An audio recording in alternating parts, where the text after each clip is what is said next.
Hi, this is Josh Curtis from Group 3. We decided to make a snake game, and I was worked on all parts of the movement of the game as well as putting in the score and keeping track of score. So, the first thing that I'm going to start out with is the general movement. Um, Basically, we used the listen keys that we learned in an earlier turtle module. And here's kind of the movement inputs right here. Basically, the first part restricts movement. So, as everybody knows, if the snake hits its tail, it ends the game. So, you want to make sure that the snake doesn't overlap. That's why we have, if it does not equal down, then snake direction is up. So, all these, basically, the purpose is so the snake doesn't overlap. In this section over here, this basically takes the movement, whether you go up, down, left, or right, and sets how far the actual snake head moves on the Y or X axis. And so we decided to use 10 pixels because anything more than that, the speed kind of gets out of control and it's tough to get it to work properly because you'll end the game pretty early. So kind of just demonstrate the movement of the program.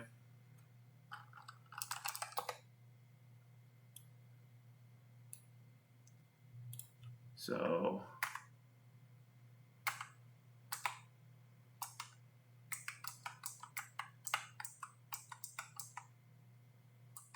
this is kind of how the basic movement works.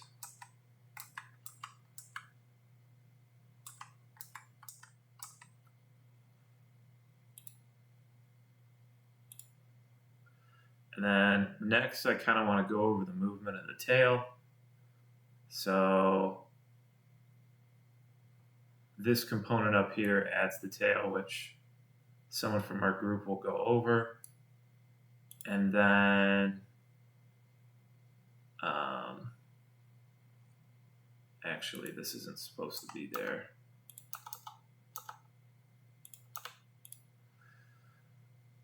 This component here though, this function, basically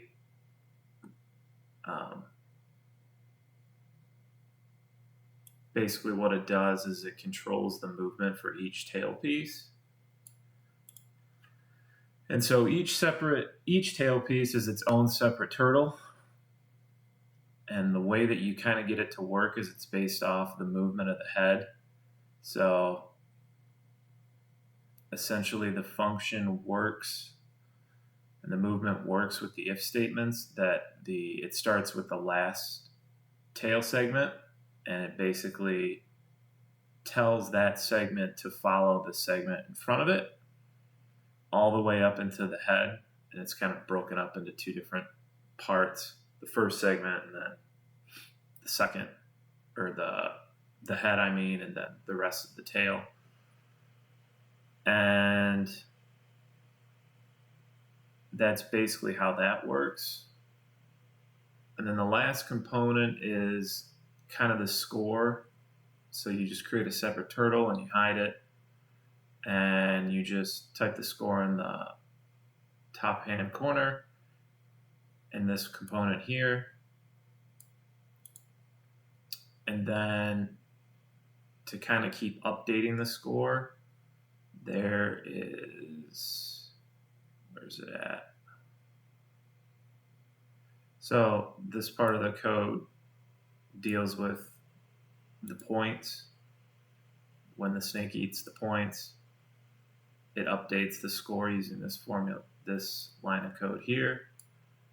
And then the game over conditions, it also will reset the score here to 0.